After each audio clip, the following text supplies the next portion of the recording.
Bonsoir à tous et toutes. Donc ce soir, on va parler de ce que j'aurais voulu savoir avant de me lancer en tant que trader. Je vous ai déjà parlé dans la partie psychologie d'une des dernières conférences de ce qu'il y avait à redouter. Donc on reverra la psychologie, mais d'une façon totalement différente. Vous allez voir que là, on voit ça sous un angle des biais qui vous font faire les mauvaises choses, qui vous font prendre les mauvaises décisions.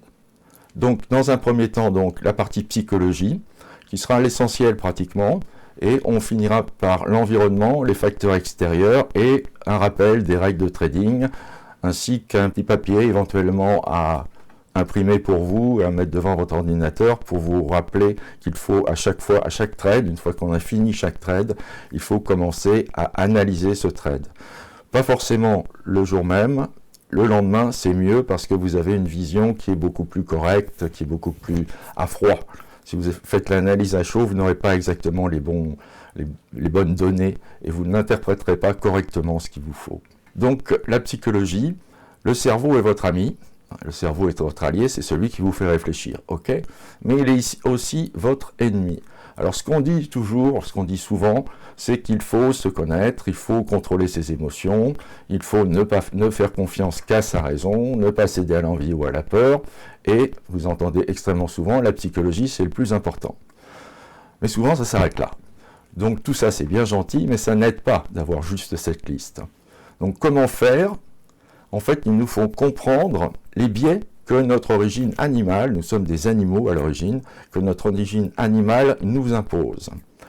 Et ça, dans l'objectif de détecter ces biais et de pouvoir ensuite les corriger. Donc, il faut savoir que quand le cerveau reçoit des informations, en particulier trop d'informations, ou même une seule information importante, il veut donner rapidement un sens à cette information, pour s'en servir plus tard. Ça, c'est un réflexe normal de survie. Donc, le cerveau fait des conclusions générales. Par exemple, un homme des cavernes, on va dire, va sur une haie, il voit un fruit rouge, il mange le fruit rouge et il est malade derrière. Conclusion derrière, il fait une généralisation en disant tout ce qui est rouge est dangereux. Tout ce qui est rouge risque d'être mauvais. C'est ça les conclusions générales erronées, parce que tout ce qui est rouge n'est pas mauvais. On peut faire également des conclusions partielles réductives. Par exemple, la MACD est à utiliser en croisement de l'indicateur avec sa moyenne mobile. Alors effectivement, quand on regarde un graphe ici par exemple, vous avez un excellent mouvement ici qui est totalement pris par la MACD. Souvent vous faites attention exclusivement à ce mouvement. Là vous négligez un petit peu parce qu'il y a des petits signaux, mais ça fera des petites pertes ou des petites choses comme ça. Et là éventuellement on peut prendre aussi une partie de la descente. Ça c'est l'impression qu'on a en regardant le schéma. Et pourtant, quand on regarde la suite, quand on fait une analyse vraiment fine de ce résultat, eh bien, nous avons sur cette partie de graphe, donc, un nombre de trades qui est égal à 5, mais finalement un seul gagnant, celui-là, et 4 perdants. 4 perdants qui font que, globalement, on a perdu de l'argent. Alors, parmi les effets qu'il faut détecter, vous avez l'effet subjectif de validation. Alors là, je prends un petit peu mes notes. Donc, l'effet effectif de validation, pour illustrer ça, je vais vous poser plusieurs devinettes, dont une première, et vous aurez 15 secondes pour y répondre. C'est histoire d'illustrer un petit peu la chose. Vous avez un train qui part de Marseille, qui roule à 100 km/h. Il va vers Paris. Donc Marseille-Paris, 100 km/h. Vous avez un deuxième train qui part de Paris, et qui va vers Marseille, mais cette fois qui roule à 200 km/h. Quel sera le train le plus proche de Marseille au moment où ils se croiseront? Donc là, vous avez 15 secondes pour essayer de répondre. Alors on va dire que les 15 secondes sont passées. La plupart d'entre vous ont essayé de faire des calculs, ont vu exactement est-ce que le croisement se produira plus près de Marseille ou plus près de Paris, c'est-à-dire qu'il a cherché à donner de la cohérence à cet ensemble. Or, la réponse est, quand ils se croisent, ils sont à la même distance de Marseille, tous les deux. Donc on ne voit pas l'évidence forcément quand on cherche à résoudre un problème avec des calculs ou une vision globale du marché. Deuxième petite devinette. Je suis le beau-frère de 2 médecins, mais ces médecins ne sont pas mes beaux-frères. Explication, cherchez. Alors, est-ce que vous avez trouvé? Si oui, c'est bien. Sinon, c'est pas grave, c'est normal, c'est dû à l'effet subjectif de validation. Vous avez cherché à valider en fonction des données que vous aviez, en particulier la donnée de vos frères. La solution est toute, entre guillemets, simple. Ces médecins sont des femmes, donc ce ne sont pas mes beaux-frères. Donc on n'a pas forcément idée tout de suite d'une solution simple et évidente. On ne voit pas forcément l'évidence, parce qu'on cherche à donner de la cohérence à tout. On va faire une troisième petite devinette. 3 hommes marchent à la queue leu-leu dans le désert. Le premier dit « Je vois le désert ». Le deuxième dit « Je vois le désert et un homme devant moi ». Et le troisième dit « Je vois le désert ». Cherchez pourquoi. C'est pas évident, on cherche dans tous les sens. Et la réponse est relativement simple encore. C'est une évidence. Le troisième ment, tout simplement. Donc, vous voyez que le cerveau a cherché une cohérence par le calcul, en regardant une situation, etc. Mais souvent, on ne voit pas l'évidence. Quand on cherche la cohérence, on ne voit pas forcément l'évidence. Et cette recherche de cohérence que nous avons est l'une des causes des biais que nous allons voir et qu'il faudra corriger, bien sûr, plus tard. Premier biais, le biais d'ancrage et de validation. On a besoin d'être cohérent avec nous-mêmes, de rechercher la confirmation de ce qu'on a fait. D'où parfois l'interprétation abusive des signaux. On voit ce qui concorde, on ne voit pas ce qui contredit. Alors maintenant, c'est une cascade d'engagements qui s'engagent et qui nous conduit à un aveuglement aux signaux contraires. On ne voit que les signaux qui sont dans notre sens. On s'approprie des éléments vagues et on cherche à ce que tout colle à notre choix. Alors dans le trading, s'obstiner sur une position est un défaut courant. Alors comment faire pour le corriger éventuellement? C'est assez difficile, mais on peut se mettre dans une posture un petit peu différente. On peut se mettre dans la peau de notre pire ennemi qui veut absolument nous contredire et qui cherche des arguments contraires. C'est assez difficile au départ, après ça vient tout seul, on se met donc dans la peau d'une autre personne, de préférence une personne qui ne nous aime pas, et on cherche à avoir les arguments contraires de manière à ce que nous puissions réagir correctement. Un autre biais qu'il faut absolument éviter, c'est le biais cognitif. Alors ça veut dire que si une situation tourne mal, on recherche quand même des éléments de validation, et on se trouve des excuses pour éviter la douleur. Alors ce biais, le biais cognitif, éviter la douleur à tout prix, nous conduit à éloigner le stop pour ne pas valider la perte, qui existe pourtant, mais on ne veut pas la valider. Ça nous conduit aussi à moyenner éventuellement en baisse, pour se donner l'illusion que l'effacement de la perte sera plus facile. Alors les bonnes questions qu'il faut se poser, c'est: est-ce vraiment justifié d'augmenter mon risque et de diminuer mon gain? Et pourquoi ne pas accepter une perte, puisque c'est un événement normal dans le trading? Ça arrive, on ne peut pas gagner à tous les coups. Un biais qu'il faut aussi éviter et qu'il faut reconnaître pour pouvoir ensuite le corriger, c'est ça l'objet, c'est le biais de confirmation. Biais de confirmation que vous avez illustré ici. Opportunité, c'est par là, mais il est trop tard, la porte est fermée. Parce qu'on n'est pas certain au départ, on hésite, on attend une confirmation. Alors cette confirmation peut avoir plusieurs sources. Ça peut provenir ou bien d'une poursuite du mouvement, mais là, dans ce cas, il risque d'être un petit peu trop tard, ou bien de la confirmation par les autres. Les autres sont d'accord avec moi, mais de toute façon, tout ceci conduit à une action trop tardive pour générer en fait un profit correct. Donc le biais de confirmation, c'est assez difficile, mais c'est souvent le cas pour les personnes qui disent « Tiens, on vient de casser une résistance, mais j'attends le pullback ». Le pullback, il viendra, mais pas forcément. Une fois sur deux, bon, je dis ça au pif, une fois sur deux, il n'y aura pas de pullback. Et dans ce cas, le mouvement, il partira sans vous. Et souvent, quand il n'y a pas de pullback, c'est un mouvement qui est beaucoup plus franc, beaucoup plus direct, beaucoup plus intéressant. Donc, pensez à éviter le biais de confirmation. À partir du moment où vous avez un signal, prenez le signal. N'attendez pas une confirmation derrière. Ensuite, un biais qui est assez terrible, c'est le biais des coûts irrécupérables. Alors là, voilà un exemple. Je joue au poker. Ça se passe mal. Ça se passe vraiment très mal. J'ai absolument pas de jeu aujourd'hui et je perds 90% de ce que j'avais. Il me reste 10%. On donne les cartes. Je regarde mes cartes. J'ai rien. J'ai rien. Alors qu'est-ce que je devrais faire normalement? Je devrais me coucher. Hein. Mais dans la pratique, on a tendance à quand même jouer. Pourquoi quand même jouer? Parce qu'on se dit que, étant donné qu'on a déjà perdu 90%, de toute façon 10% de plus ou de moins, ça ne fait pas une énorme différence. Alors ça, c'est un problème. C'est un problème énorme parce que il faut décorréler le passé du présent. Dans le passé, j'avais 1000 euros. Maintenant, j'en ai plus que 100. Mais j'en ai 100. Le présent, c'est j'en ai 100. Ce n'est pas j'avais 1000 euros.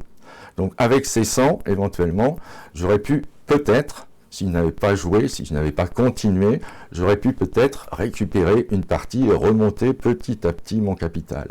C'est exactement la même chose en trading. Les 10% que vous les avez. Il faut les garder. Alors comment faire pour ne pas céder à un mince espoir d'arriver à gagner quand même? Il faut se décaler dans le temps. C'est-à-dire qu'à partir du moment où vous êtes dans cette position relativement difficile, il faut arrêter de trader et recommencer demain. Parce que demain, vous aurez intégré que vous avez maintenant 100 euros de capital. Et que cela, il faut les jouer correctement, il faut les travailler correctement.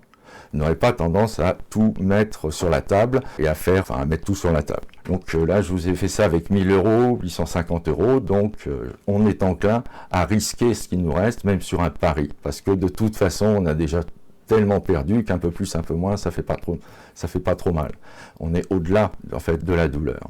Donc ça conduit à poursuivre le trading parce que la douleur ne peut plus empirer quasiment. La solution, c'est décorréler le présent du passé. Donc arrêter et repartir sur des bases différentes le lendemain, voir quelle est la base réelle. Le biais d'aversion aux pertes. Celui-ci est assez difficile également à contrôler, et c'est un des pires. Le biais d'aversion aux pertes, alors vous allez au casino, donc, avec 100 euros, vous considérez que le coût de la soirée peut se monter à 100 euros, voilà, c'est tout, ça me coûtera 100 euros, c'est fini. Maintenant, vous jouez, et vous gagnez 900 euros. Mais vous continuez à jouer et vous reperdez les 900 euros. Et bien à ce moment-là, vous vous dites, bon, je me suis bien amusé, c'était sympa, bon, un petit peu de regret de ne pas être sorti, mais de toute façon, je n'ai pas perdu d'argent. J'étais venu avec 100 euros, je repars avec 100 euros, ma soirée finalement elle est gratuite. Il n'est pas tellement douloureux de perdre l'argent gagné. Mais si vous partiez le soir même, avant de reperdre, si vous partiez le soir avec 1000 euros, et que vous reveniez une semaine après avec ces 1000 euros, vous êtes sûr que vous voudriez perdre 900 euros? Non. Là encore, le temps est votre ami. Il faut laisser passer l'euphorie. Il faut que, éventuellement, l'euphorie ou l'abattement, dans le cas précédent, disparaissent. Donc c'est très important, à partir du moment où vous avez un gain, de considérer que votre capital, cette fois, va être 2000 euros. Vous aviez 100 euros au départ, peut-être, mais maintenant vous avez 1000 euros. C'est très important de partir avec ce capital de 1000 euros et de ne pas considérer que votre capital est encore de 100 euros et que vous avez 900 euros de bénéfice. Non. Votre capital est de 1000 euros. Donc c'est comme pour l'aversion aux pertes, comme le biais pour les coûts irrécupérables, le temps est votre ami. N'oubliez pas ça.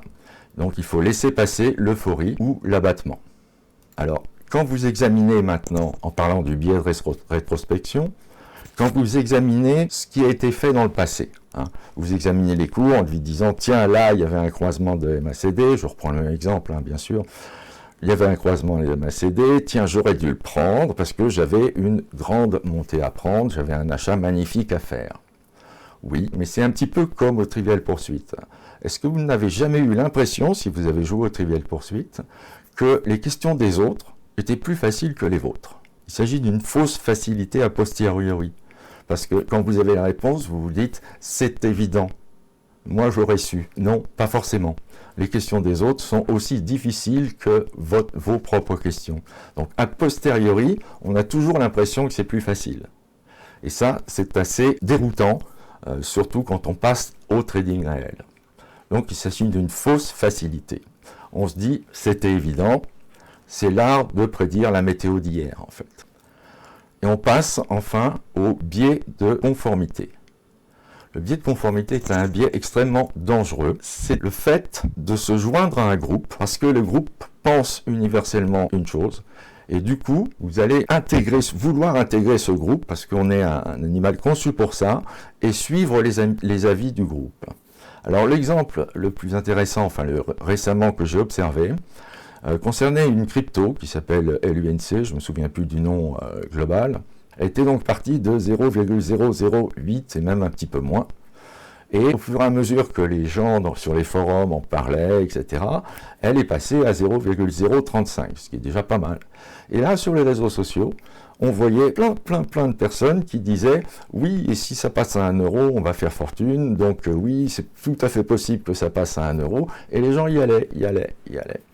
Ok, beaucoup y investirent donc, mais finalement, elle est passée en dessous du prix d'achat. Simplement, les gens ont pris cette décision parce que d'autres avaient pris la décision. Ils se sont comportés un petit peu comme des moutons. Il est rassurant d'intégrer un groupe qui pense comme vous, et dans ce cas, vous ne voyez plus ce qui est contraire. Vous voyez uniquement ce que pense le groupe, vous perdez votre faculté d'avoir votre propre opinion.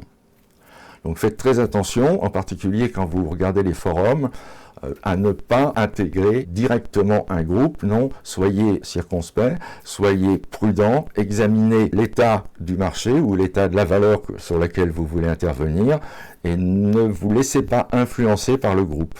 D'autant plus qu'en trading, le groupe a souvent tort.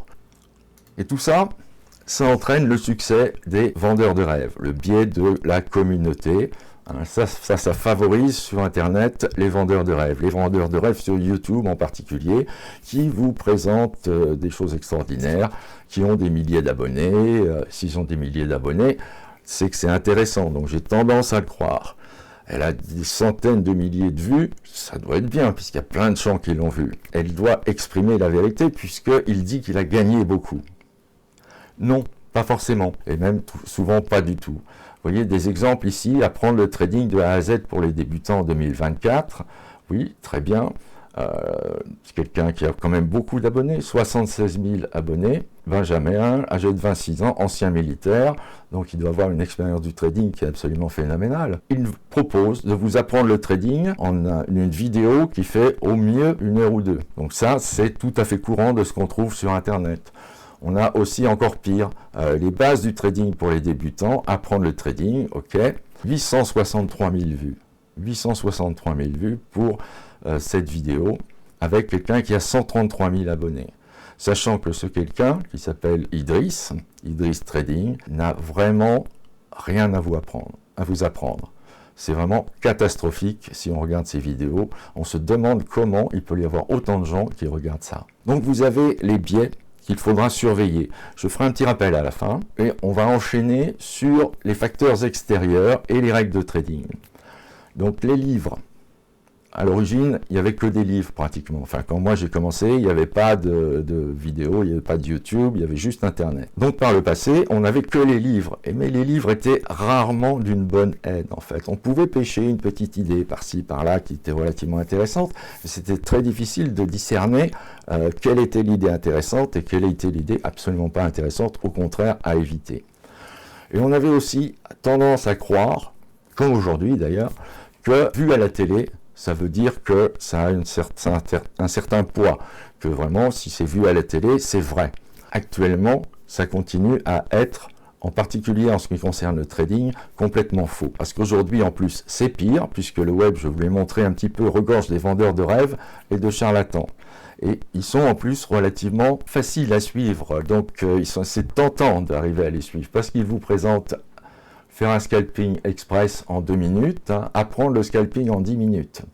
Extraordinaire, hein, ça c'est très très fort, c'est un petit dernier celui-là.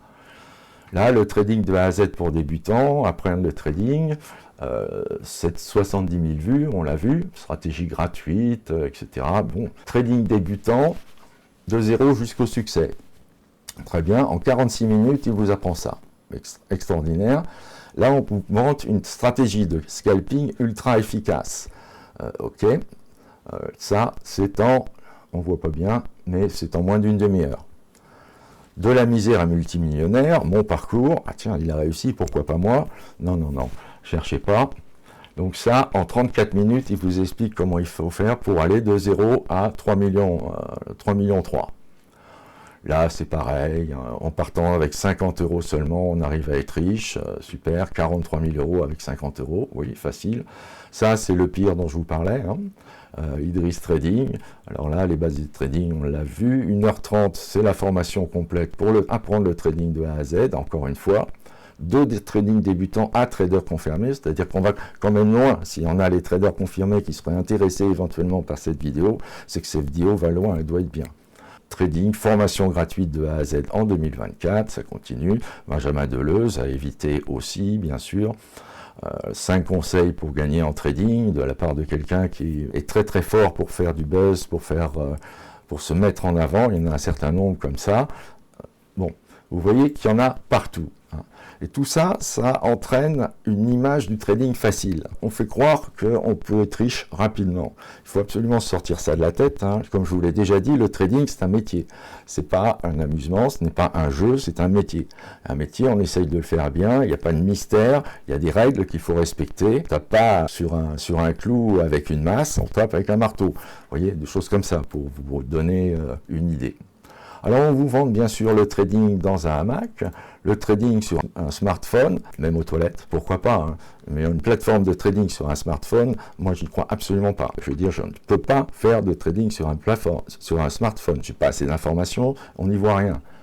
La plateforme ultra simple et facile, juste un clic, évidemment, sur un smartphone, il y a achat-vente, ça fait qu'un clic, merveilleux. La méthode, bien sûr, rapide et secrète, mais là on vous donne le secret, et ultra simple pour gagner.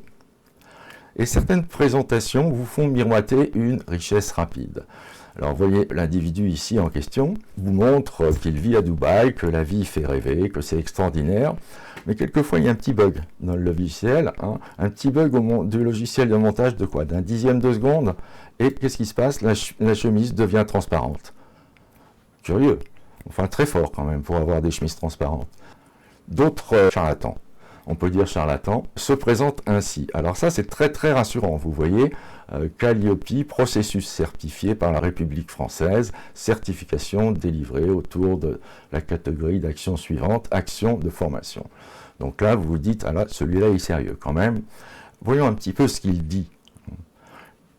La puissance des 1% de gains par jour en trading. C'est-à-dire qu'il va vous démontrer qu'en faisant 1% de gains, chaque jour, on arrive comme ça à monter rapidement son capital. Donc 1% par jour, ok, moi je veux bien. Partons d'un capital de 10 000 €. 1%, ça fait un gain de 100 €. Est-ce qu'on peut gagner 100 € en une journée? C'est faisable quand même. Pourquoi pas, hein? Et puis bon, après, donc on aura 100 € de plus, on passera à 10 100 €. Donc il faudra gagner 101 €.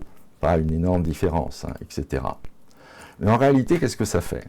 Si on fait ça 200 jours par an, c'est-à-dire pas tous les jours de bourse, hein, et qu'on fait ça pendant 10 ans de trading, eh bien, on aura au départ, à l'arrivée, pardon, 439 286 205 fois notre capital de départ, c'est-à-dire 4 392 milliards d'euros. Bon plan. Sachant que la fortune cumulée des 20 hommes les plus riches du monde est de 1866 milliards. Donc on dépasse largement, on achète le monde quasiment. Donc méfiez-vous de la facilité apparente. Quand on vous présente quelque chose de facile, c'est en général qu'il y a quelque chose dessous. Ou bien on cherche à vous vendre une formation, ou bien on cherche à vous vendre un livre, ou à prendre votre temps pour que vous regardiez des vidéos, pour que ça fasse des sous sur YouTube, machin. Et avant de suivre un gourou, renseignez-vous. Un gourou qu'on trouve sur le net, sur la télé ou ailleurs, hein. Parce que ces individus ou ces sociétés ont pour objectif de gagner de l'argent. Ils n'ont pas pour objectif de vous faire gagner de l'argent. C'est totalement différent. Alors, heureusement, il existe des sites qui dénoncent ces pratiques. Alors, voilà des petits exemples que je vous ai marqués. Ça, c'est un site, le site de Crésus. Bon, Jean-Louis Cussac, un escroc mythomane. La triste vie de trader pour Benoît Rousseau. Effectivement, c'est relativement triste si on regarde la vidéo et qui est bien documenté quand même. Les escrocs du Forex, tiens, on retombe avec notre ami ici. Une ancienne élève de Jean-Louis Cussac témoignage très intéressant, si vous avez l'occasion de voir cette vidéo. Dans les Échos, trading sur Internet, la foire aux arnaques, intéressant à voir également. tous des arnaqueurs intéressants également. Et ici, encore une fois, un témoignage, hein, c'est ça qui est très intéressant et très réel finalement, le témoignage de quelqu'un qui a suivi une formation et qui n'est pas tout à fait satisfait de la façon dont ça s'est passé. Alors attention, par contre, hein, attention avec les sites qui dénigrent quand même comme ça les gens. Certains sites, comme Crésus ici, dont je vous ai parlé, tendent à exagérer volontairement. Ils exagèrent les faits, voire ils en inventent pour étayer leurs propos. Donc, méfiance quand même, ne prenez pas, encore une fois, tout ce qui se dit pour vérité. Et puis, on a quelque chose qu'on trouve, heureusement, assez rarement sur Internet, parce que ça, c'est pas méchant, mais c'est orienté. Ici, je vous parle maintenant de Zone Bourse. Zone Bourse qui est un excellent site dont je me sers personnellement pour mon portefeuille. C'est vraiment très intéressant d'être abonné chez eux. Alors, même un grand acteur comme Zone Bourse peut vous décrire la stratégie suivante. Dans 50% des cas, enfin, ce n'est pas une stratégie, mais c'est l'examen des résultats d'une stratégie. Dans 50% des cas, on gagne 30%. Dans 50% des cas, on perd 25%. Donc en fait, il y a 50% de chances de monter de 30% et 50% de chances de baisser de 30%. Quel est l'objectif ici en fait? L'objectif, c'est de détourner du trading pour ramener sur les investissements en actions qui sont le cheval de bataille de Zone Bourse. Il n'y a rien de mal à ça. Mais pourquoi chercher une démonstration? Il faut quand même que je vous signale que la personne qui a fait ce webinaire, qui en fait régulièrement tout le temps pour Zone Bourse, hein, est quelqu'un d'extrêmement capable, quelqu'un sur lequel vous pouvez honnêtement faire confiance 99,99% du temps, sauf là. Alors comment ils font? Ils font un test sur 100 traders qui partent chacun avec 100 €. On met ça dans un tableau Excel et on fait plusieurs simulations. Et on obtient des graphiques ici qui vous montrent où en sont les traders au bout de 100 trades. Ça ne se voit pas tellement, c'est très difficile, c'est une échelle logarithmique ici, mais vous pouvez ici, vous avez la ligne de départ que je vous ai mis en rouge, donc au-dessus c'est ceux qui gagnent, en dessous c'est ceux qui perdent. Et là je vous ai mis la médiane. Au-dessus de ce gain qui est d'environ 10 €, hein, au-dessus d'un portefeuille ramené à 10 €, vous avez 50% des traders et vous avez 50% des traders qui sont en dessous de 10 €. Ce qui explique ici, vous voyez, on est parti avec 100 traders avec 100 €, donc avec un capital de 10 000 €, et la somme des portefeuilles au bout de 200 jours, pardon, c'était pas 100 jours, c'était 200 jours, est de 95 000 €. Donc globalement, ça a gagné de l'argent, hein. La moyenne est de 952 €, mais ça on s'en fiche un peu, parce que la médiane est de 6,12. Ça veut dire qu'il y a 50% des traders qui au bout de 200 trades ont un capital inférieur à 6 €, et 50% qui sont au-dessus de 6 €. Et globalement, il y a 20% de gagnants, 80% de perdants. C'est ce qu'on voulait démontrer. Là, vous avez plusieurs autres tirages. Ici, un capital global de 10 000 € qui s'est transformé en 212 000 €, vous voyez. Et toujours une médiane à 10,60. C'est-à-dire qu'il y a autant de traders en dessous de 10,60 qu'au-dessus de 10,60, sachant qu'ils viennent de 100, bien sûr. Maintenant, ici aussi un autre exemple, somme des portefeuilles de départ. Maintenant, on arrive à la somme, à la somme de l'ensemble des portefeuilles de 214 000 €, ce qui est assez considérable. Une moyenne de 2149, mais en fait, la médiane est de 8 €. C'est-à-dire qu'il y a autant de traders en dessous de 8 € qu'au-dessus de 8 €. Donc ça vous démontre ce qu'on voulait démontrer à l'origine, c'est-à-dire qu'il y a environ 20% de gagnants et 80% de perdants. Donc on a vraiment finalement assez peu de chances de gagner, ce qui justifie de passer sur du swing trading ou sur de l'investissement. La conclusion n'est pas idiote sur le fond, si on n'arrive pas à faire du trading, hein, mais c'est un petit peu biaisé. Il s'agit en réalité d'une fausse démonstration. Alors ce qui est dit, c'est que vous avez 50% de chances de passer à 130 et 50% de chances de passer à 75. Donc si on fait l'addition, on trouve à 102,5 le montant moyen. Donc un gain de 2,5 € par trade. 50% de passer à 130, 50% de chances de passer à 75. En réalité, c'est faux. C'est faux dans la durée. Il suffit de continuer avec un nouveau trade. Regardez, là, on avait quelqu'un de gagnant. Pour gagnant, il y a deux solutions possibles. Ou bien au deuxième trade, il gagne encore, ou bien au deuxième trade, il perd.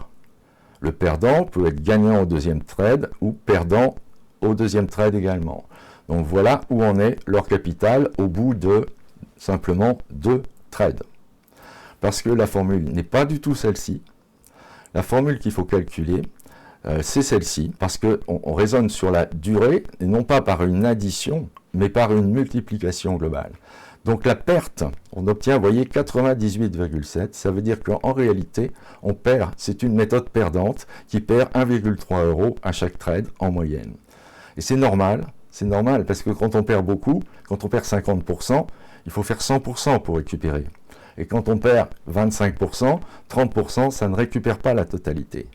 Voyez ? Donc là, c'est une présentation biaisée, et compte tenu du niveau très élevé, réellement, de ce conférencier de Zone Bourse, je ne peux pas croire qu'il s'agisse d'une erreur, que ce soit involontaire. À mon avis, ça ne peut être que volontaire. Et je vous rappelle, ceci n'enlève rien, absolument rien, à la très grande qualité du site Zone Bourse, qui est extraordinaire au niveau de toutes les informations que vous pouvez avoir sur les actions. C'est vraiment un site dont je me sers beaucoup au niveau des actions et qui est très intéressant, que je peux même vous recommander. Et on atteint maintenant la pollution, l'overdose d'indicateurs. Alors, qu'est-ce que c'est que ça?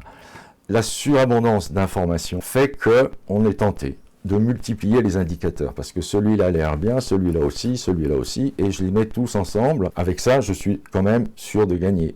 J'ai quand même beaucoup plus de chances de gagner. Pas tout à fait. Parce que combiner tous les moyennes mobiles, les trendlines, le Renko, tout en fait, pratiquement, le market profile, etc., tout ça, ça va conduire plus à la confusion et à l'inaction, plutôt que de vous donner plus de chances de gagner. Là, vous avez un petit exemple que j'ai chopé sur un forum qui vous montre quelqu'un qui a effectivement énormément d'indicateurs. Je ne suis pas persuadé qu'il arrive à prendre tout en compte. Donc vous voyez, c'est pas, moi je ne sais pas, mais moi j'y vois plus rien là, à ce niveau-là. Il y a des traits dans tous les sens, des trends dans tous les sens, il y a des parallèles, on se demande ce qu'elles viennent faire. Enfin bon, alors ce qu'il faut pour le débutant, c'est quand même essayer de nombreuses méthodes pour finalement trouver la sienne. C'est la méthode qui lui convient, en fait. Mais cette méthode, elle doit avoir 2 caractéristiques essentielles. Elle doit être, d'une part, complètement assimilée, et d'autre part, pas trop compliquée. C'est-à-dire qu'il ne faut pas avoir 15 paramètres à regarder, parce qu'on n'est pas capable de faire ça. Ça ne sert à rien d'avoir 15 graphes à l'écran. De toute façon, on ne peut se concentrer que sur un. Donc c'est pas la peine d'avoir 6 écrans ou 10 écrans pour avoir un magnifique mur et vous faire plaisir. Ça fera plaisir aussi à votre marchand d'informatique, d'accord, mais quand même. Ce que je peux vous donner au niveau de l'expérience également, si une tendance dure et qu'on a une méthode qui gagne dans cette tendance, on est persuadé d'avoir trouvé la bonne méthode. On est persuadé que cette fois, on est bon, on a tout compris. La preuve, ça fonctionne. Alors effectivement, durant cette période ici, je remonte là, c'est le graphe donc, du CAC 40 depuis sa création en 87.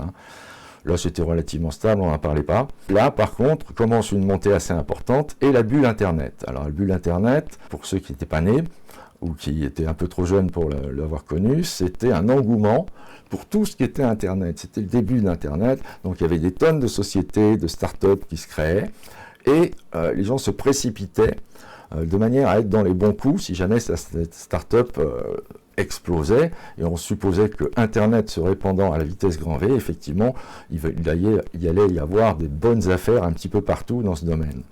Donc tout le monde se précipitait, moi y compris. Moi y compris, parce que je suis arrivé à peu près dans ces eaux-là, 99, donc j'en ai bien profité. Pour vous donner une idée, le premier jour, j'achète une valeur, le matin, je la revends le soir, bénéfice 8000 francs, pardon. Ça correspond à peu près à 1700 € actuels. Alors là, on fait des plans sur la comète. Moi, je me suis dit, attends, j'arrive à gagner 8000 francs. Bon, mettons que je n'arrive à gagner que 4000 francs sur 20 jours. Et on se fait des plans. On se voit déjà très riche. En combien de temps je vais atteindre les 3 millions, 5 millions, 10 millions, etc. C'est un petit peu ce qu'il y avait ici. Et ça fonctionnait. Ça fonctionnait et ça a fonctionné jusqu'à ce que ça cesse de fonctionner. Alors, qu'est-ce que nous avons eu à ce moment-là? On a eu un marché baissier, mais un marché baissier tel que seuls les anciens ont connu. C'est-à-dire c'est un vrai marché baissier avec de la volatilité, un marché baissier qui baisse sérieusement quand même. On est passé de 6944 à 2750, je crois. là, et ça a duré 2 ans et demi. 2 ans et demi pendant lesquels, effectivement, tous ceux qui étaient persuadés d'avoir connu le système magique pendant la bulle Internet, eh bien, tout cela, dès le début du renversement de marché, ils ont tout perdu. Il n'y a pas de mystère. Et pendant ces 2 ans et demi, s'est créée une nouvelle génération de traders. Une génération de traders qui, elle, était habituée à un marché baissier. Et donc, avait adapté ses méthodes, avait adopté même chacun sa méthode, mais pour travailler uniquement, pratiquement dans le marché baissier. Et le marché baissier étant arrivé à terme, on a recommencé à grimper un petit peu. Et à ce moment-là, malheureusement, je me rappelle que là, vers 2004 à peu près, j'ai fait une formation à ce moment-là, et les participants me demandent, est-ce que tu es haussier ou est-ce que tu es baissier? Alors tout le monde discutait dans le couloir en disant que la baisse va reprendre, etc. Bon. Alors j'ai répondu, qu'est-ce qui fait le marché en ce moment? On m'a dit, il monte, et bien il dit, je suis haussier. Et là, vous ne me croirez pas, mais tout le monde a rigolé en pensant que c'était une vanne. Ce n'était pas du tout une plaisanterie.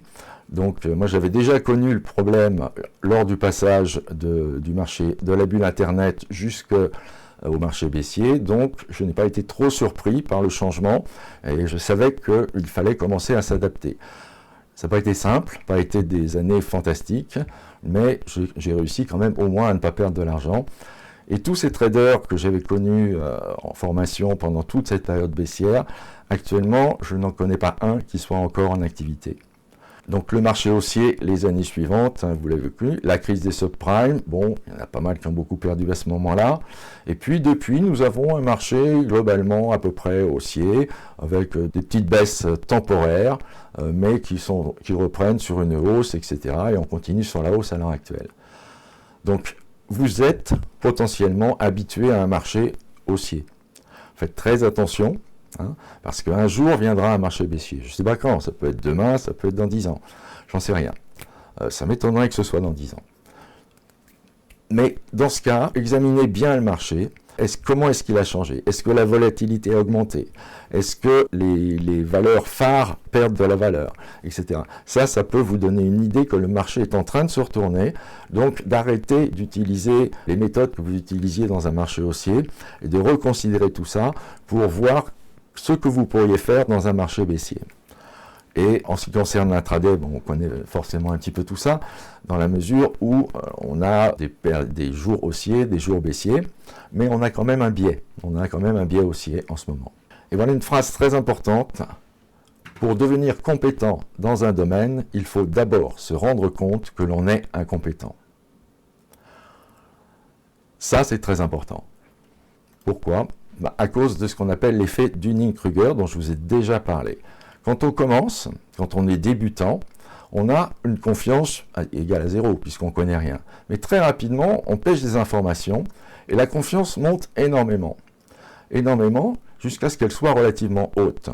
Et puis à partir de ce moment-là, en général, les choses se compliquent, et on a des déboires, et on retombe à une confiance qui est relativement petite, voire inexistante. Ce n'est qu'au fur et à mesure de l'augmentation des compétences qu'on arrive à remonter au niveau confiance pour arriver à une confiance qu'on appelle le plateau de la consolidation. C'est pratiquement, c'est pas la confiance totale, c'est une confiance raisonnée, je dirais. C'est une auto-évaluation, réaliste des compétences. Pour vous donner une idée, je considère que personnellement, je suis à peu près là. Voilà. J'ai encore beaucoup à comprendre, beaucoup à apprendre. J'ai fait un peu plus de la moitié du chemin, je dirais. Mais pas plus. Et le corollaire de tout ça, c'est que quand vous rencontrez quelqu'un qui a un avis très tranché, qui est très virulent, en vous disant « oui, mais si tu fais ça et ça, tu gagnes, il n'y a pas de souci ». C'est en général qu'il n'est pas si compétent que ça. Parce que plus on a de compétences et d'expérience, plus on est nuancé, car on sait que c'est pas si simple, on peut se tromper. Il n'y a pas de vérité absolue. Je reviens aussi sur le levier, parce que c'est quelque chose de très important à comprendre, que le levier n'est pas votre ami, le levier est votre ennemi, et en particulier l'ennemi du débutant qui cherche des gains rapides. Les gains rapides, c'est bien, mais ça conduit à augmenter les positions jusqu'à ce que ça vous tombe dessus. Donc, faites attention au levier, particulièrement si vous débutez, commencez avec le levier minimum. Je sais bien que ce n'est pas exaltant d'aller chercher 20 € sur un CFD, 30 €, mais au moins vous ne risquez qu'une somme acceptable. Ça peut être 10 €, ça peut être 50 €, mais une somme acceptable. Et maintenant, vous pouvez me dire aussi, vous pouvez penser même vous-même, que la gestion du risque, ouais, vous connaissez. Que le money management, vous connaissez, ok. Que les biais psychologiques, maintenant qu'on en a parlé, vous les connaissez. Que la gestion des positions, vous connaissez aussi. Mais par contre, vous manquez d'une chose peut-être, c'est une absence de réelle méthodologie. La méthodologie est très importante, aussi importante que la psychologie. On peut pas, c'est pas parce qu'on a une bonne gestion du risque, un bon money management, qu'on sait exactement psychologiquement comment on fonctionne, qu'on sait faire des gestions de position, qu'on va gagner de l'argent. On ne va pas gagner de l'argent avec le money management, contrairement à ce que certains peuvent vous dire. Non, le money management ne fait pas gagner de l'argent. Il évite de perdre trop sur son capital, c'est tout. Mais il ne fait rien gagner du tout. Et ça, c'est bien gentil de savoir, bien sûr, mais savoir n'est pas appliqué. Donc posez-vous la question, oui, ça je sais, ça je connais, mais est-ce que je l'applique? C'est ça l'important. Ce n'est pas forcément tout connaître, c'est appliquer. Maintenant, le mélange des stratégies, ça c'est quelque chose qu'à mon avis, vraiment, il faut éviter. La théorie de Do, Ekinashi, le WL bar, le Renko, le carnet d'ordre, multi-time frame, three-line break, Fibonacci, value zone, etc. Il y en a plein comme ça. Vous pouvez essayer de tout mélanger, hein, comme je vous l'ai déjà dit. Non, c'est pas quelque chose qu'il faut faire parce qu'il n'y a pas de stratégie universelle. Chaque stratégie, d'ailleurs, correspond à un état de marché. On ne va pas appliquer la même stratégie à midi qu'à l'ouverture des marchés, par exemple. Alors, des exemples, justement, de stratégie et de délimitation de stratégie, c'est-à-dire d'adapter sa stratégie à chaque configuration, à chaque moment de marché. Donc, vous pouvez avoir les stratégies sur départ en tendance, par le bas du range et par le haut du range, ça peut être différent, de pré-pullback ou post-pullback, c'est-à-dire attendre le pullback ou ne pas attendre le pullback. Vous savez que personnellement, stratégie où on attend le pullback, je pense que c'est se priver de beaucoup de tendances intéressantes. On peut aussi engager des stratégies de fin de tendance, par exemple, être contrarien sur une accélération de marché. Si le marché accélère beaucoup et qu'il commence à peine à baisser, par une tendance bien sûr, eh bien là, peut-être qu'il serait intéressant de monter une stratégie très court terme, de manière à prendre une partie de la petite baisse qui ne va pas manquer d'arriver derrière. Donc c'est une stratégie de fin de tendance dans la mesure où ce type d'accélération, on l'a vu dans d'autres webinaires, ce type d'accélération indique souvent une fin de tendance. Vous pouvez des stratégies de fin de tendance sur cassure de trend éventuellement, sur les horaires, vous pouvez avoir des stratégies également. Sur les tendances en cours, comment entrer dans le mouvement. Entrer dans le mouvement, c'est pas tout à fait pareil que partir avec le mouvement. C'est quelquefois plus difficile, surtout qu'on a tendance à vouloir y aller, mais quand? Il faut y aller dans de bonnes conditions, avec une bonne vision du marché, et se défaire de cette envie de rentrer dans le mouvement parce qu'on voit les dollars qui défilent, ou les euros qui défilent, et on n'est pas dedans. Vous pouvez avoir des stratégies, bien sûr, non pas de tendance, mais d'impulsion, elles seront dans ce cas différentes, encore une fois, des stratégies de tendance.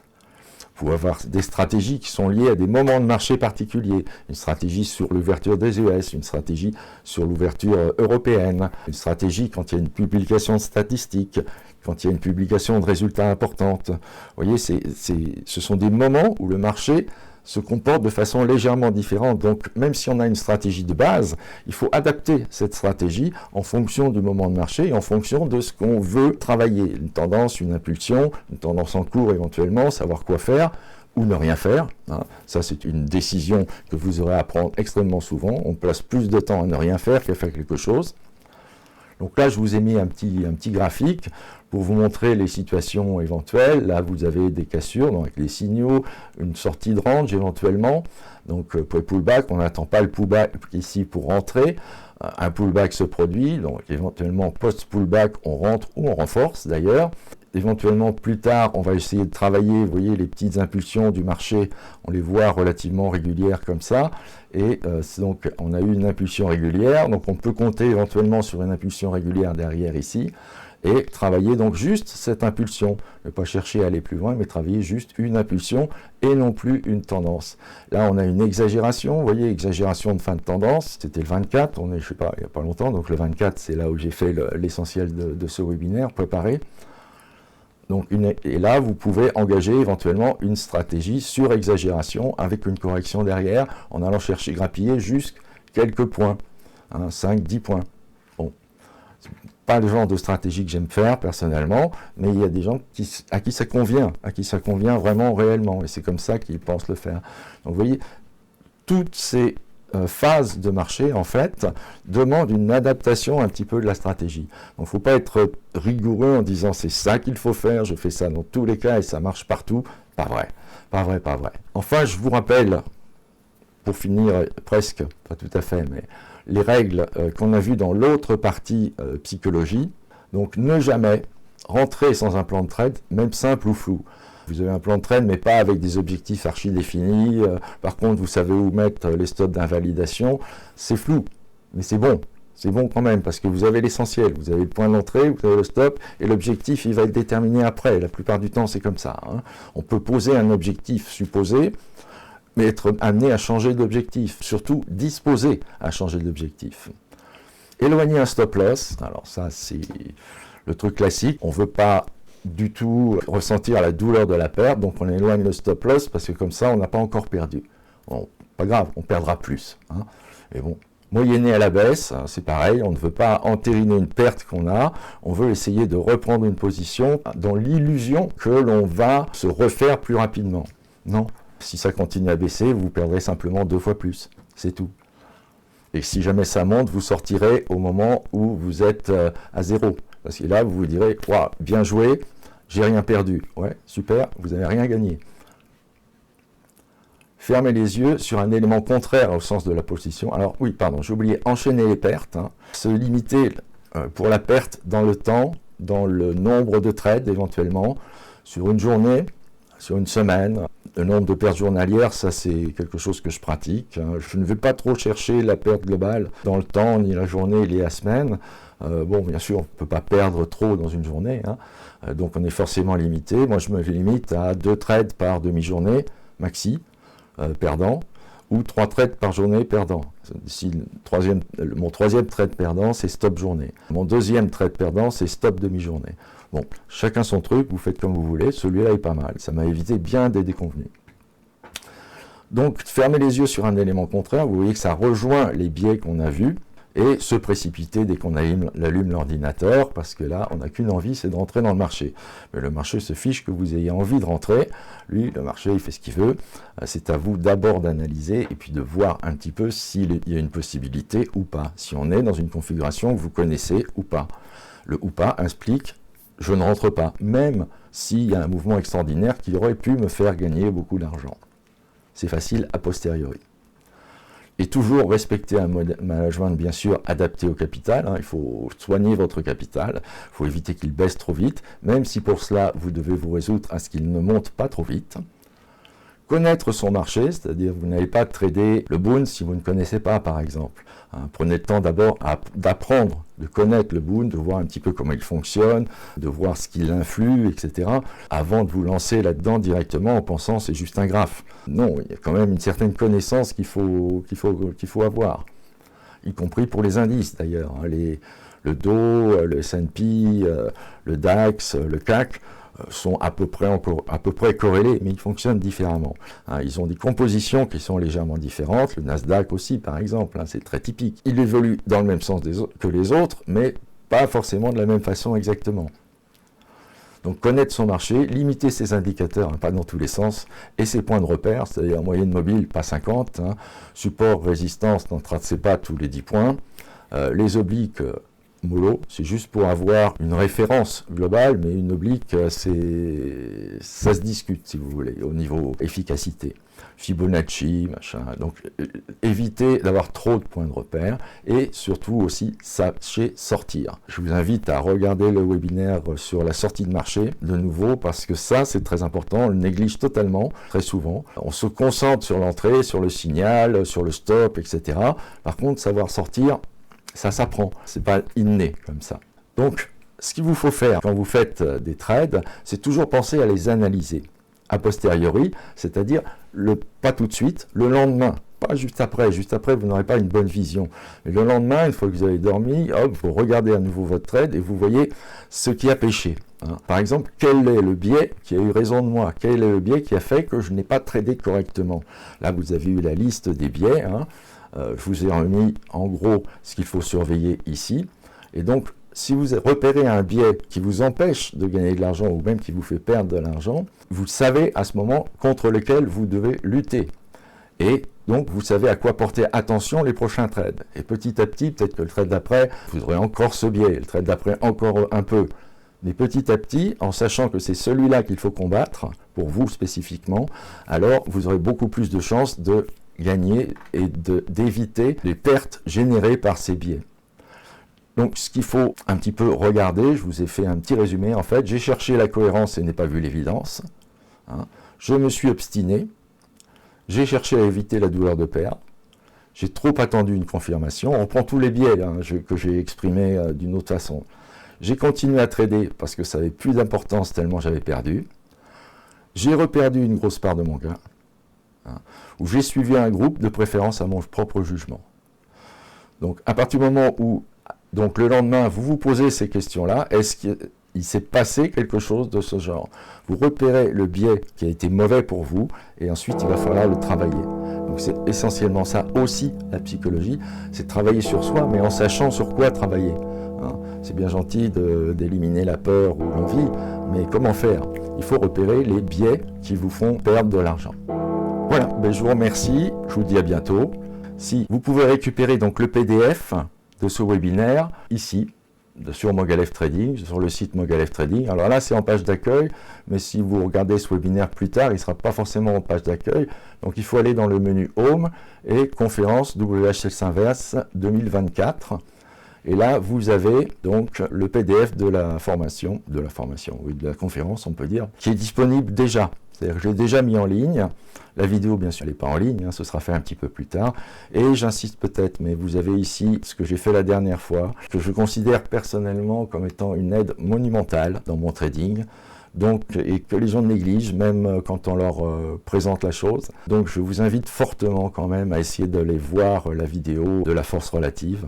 J'ai un compte sur lequel je ne travaille que pratiquement avec la force relative, c'est-à-dire en priorité avec la force relative, priorité des priorités. Et les résultats, après, technique qui vient derrière, bien sûr, mais sans plus. Donc je sais quel support je vais travailler, quel indice en l'occurrence, je sais dans quel sens je vais le travailler. Ça m'évite de poser des tas de questions et ça permet de se concentrer sur la bonne exécution du trade. Croyez-moi, le pourcentage de réussite dans ce cas augmente fortement quand vous tenez compte de la force relative. Donc n'hésitez pas à aller voir ou revoir ce webinaire. Merci, bonne soirée à tous.